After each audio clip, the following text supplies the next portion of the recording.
다 같이 사도신경으로 우리의 신앙을 고백하겠습니다. 나는 전능하신 아버지 하나님, 천지의 창조주를 믿습니다. 나는 그의 유일하신 아들, 우리 주 예수 그리스도를 믿습니다.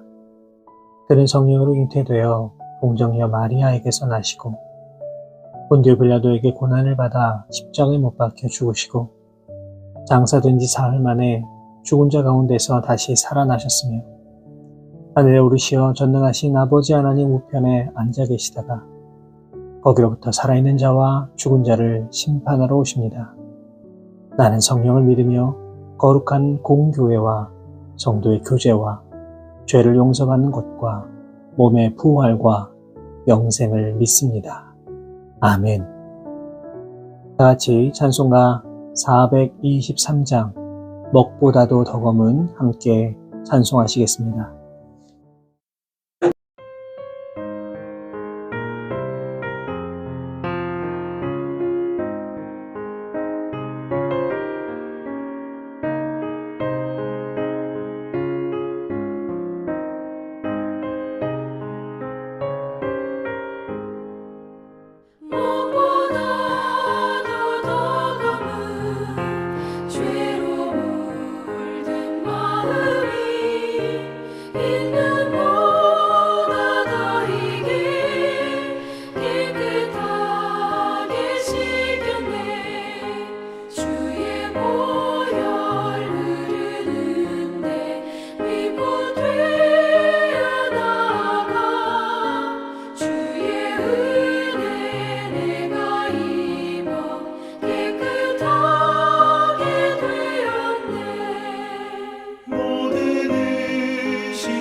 세상 무기 영화와 즐겨하던 모든 것 주를 믿는 내게는 불도만도 못하다.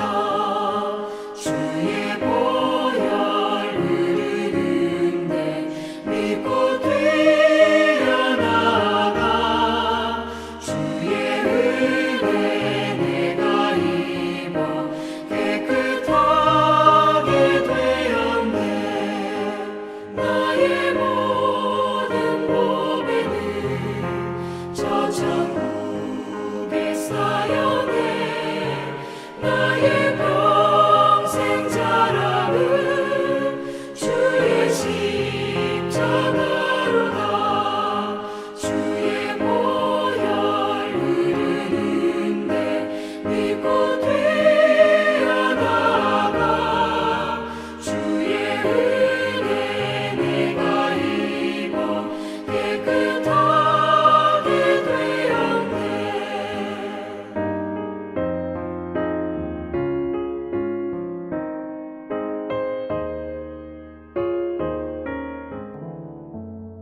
오늘 우리에게 주시는 하나님의 말씀은 구약성경 사무엘하 24장 10절의 말씀입니다.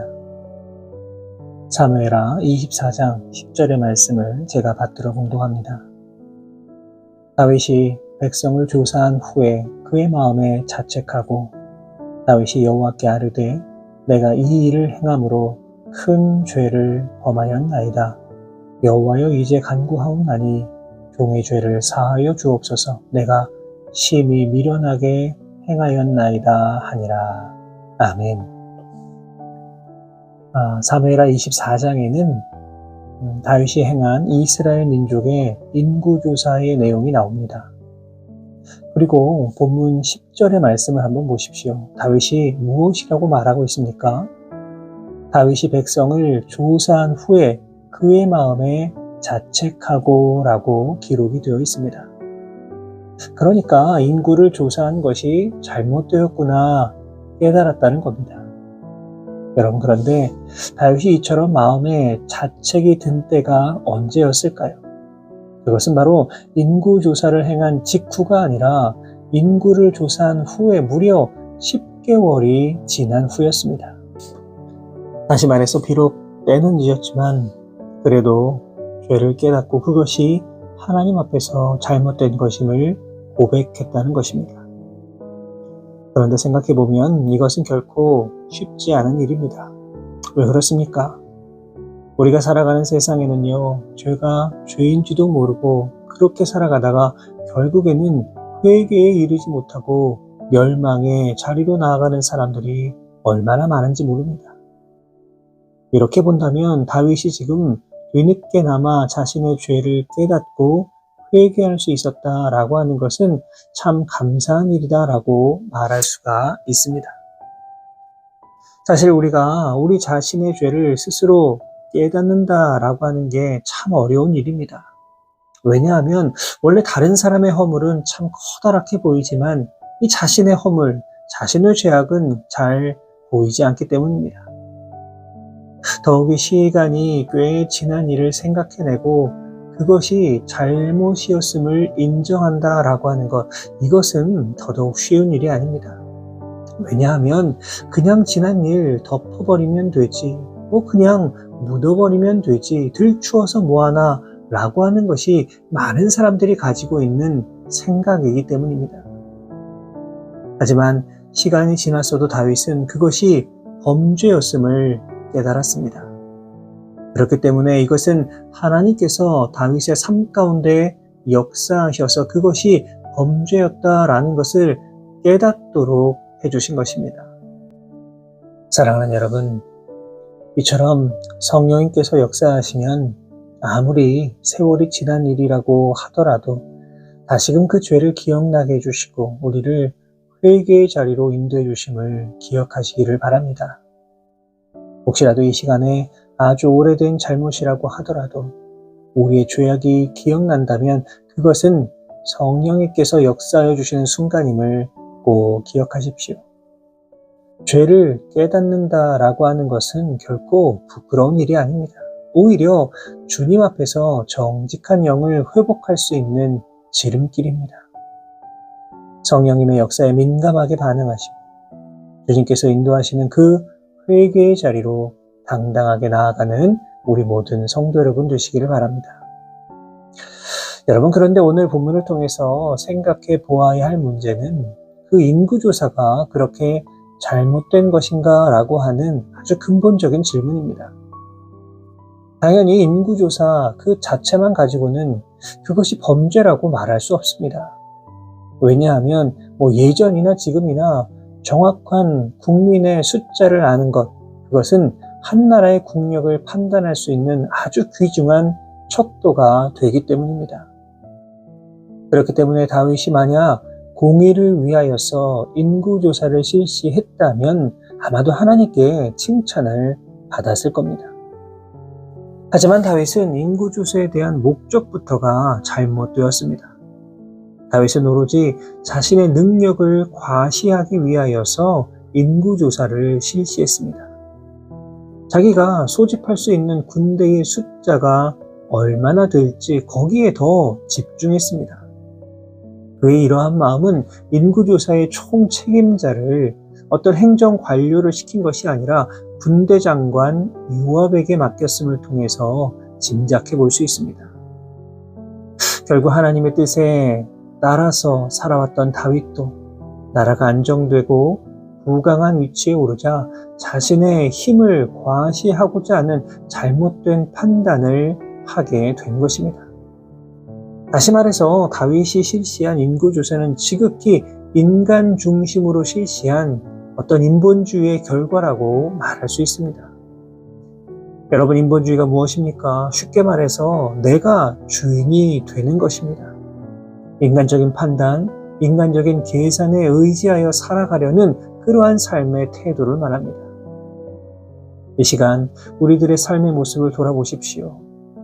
혹시라도 우리도 인본주의적인 그러한 삶의 태도를 가지고 하나님의 뜻이 아니라 나의 뜻이 먼저 우선하는 것은 아닙니까? 이사야 선지자는 너희는 인생을 의지하지 말라 분명히 말하였습니다. 인간이 아무리 뛰어나더라도 하나님 앞에서는 아무것도 아닙니다. 바라기는 일평생 주님만을 의지하며 또 하나님만을 경외하며 이 땅을 살아가는 우리 모든 성도 여러분들 다 되시길 바랍니다. 이제 다윗은 선견자 갓으로부터 다윗이 행한 그 범죄에 대하여 어떠한 징계를 받을 것인지에 대하여 선택하라는 말을 듣습니다. 우리가 읽지는 않았지만 오늘 보면 12절 이하를 읽어보시면 그것은 7년 동안의 기근, 대적에게 쫓겨 석 달을 도망하는 것, 그리고 3일 동안 이스라엘의 전염병이 임하는 것이었습니다. 그리고 이 세 가지 중에 그가 선택한 것은 바로 전염병입니다. 물론 그 결과는 참혹했습니다. 이 전염병으로 인해 죽은 사람이 이스라엘 전역에서 무려 7만 명이나 되었습니다. 그리고 이 끔찍한 재앙은 하나님께서 막아주심으로 멈추게 됩니다. 본문 16절을 보시면 여호와께서 이 재앙 내리심을 뉘우치사 백성을 멸하는 천사에게 이르시되 족하다 이제는 내 손을 거두라 이렇게 말씀하십니다. 다시 말해서 더 많은 사람이 희생될 수 있었지만 하나님께서 막으심으로 그 모든 재앙이 다 멈추게 된 것입니다. 사랑하는 여러분, 하나님께서는 자신의 죄를 진심으로 뉘우치고 회개할 때에 그 죄를 용서해 주시고 또 은혜를 부어주심을 기억하시기를 바랍니다. 사무엘 선지자의 말을 듣고 미스바 광장에 모여 하나님 앞에 회개하고 금식할 때에 어떠한 일이 일어났습니까? 블레셋이 침공을 했을 때 하나님께서 큰 우레를 발하셔서 그들을 다 물리쳐 주셨습니다.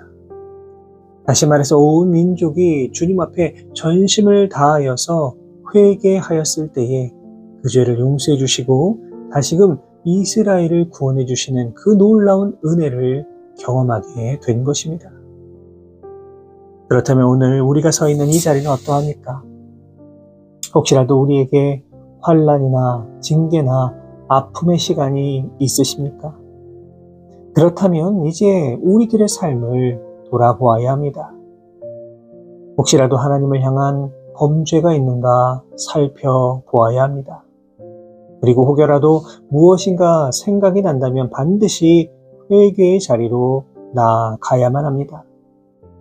우리가 주님 앞에 전심으로 회개하고 통회하고 자복하며 나아갈 때에 고난과 역경의 바로 그 자리에서 우리는 하나님의 은혜와 사랑을 경험하게 되는 것입니다. 바라기는 오늘 하루 동안 주님과 온전히 동행하시고 또 하나님과 나의 사이를 가로막고 있는 그 모든 죄의 장벽을 회개함으로 허무시고 또 그리하여서 더욱더 복된 자리, 은혜의 자리, 축복의 자리로 나아가실 수 있는 우리 모든 성도 여러분의 귀하고 복된 오늘 하루의 삶의 모습이 다 되실 수 있기를 주님의 이름으로 축원합니다. 기도하겠습니다. 사랑의 하나님, 은혜와 사랑에 감사를 드립니다.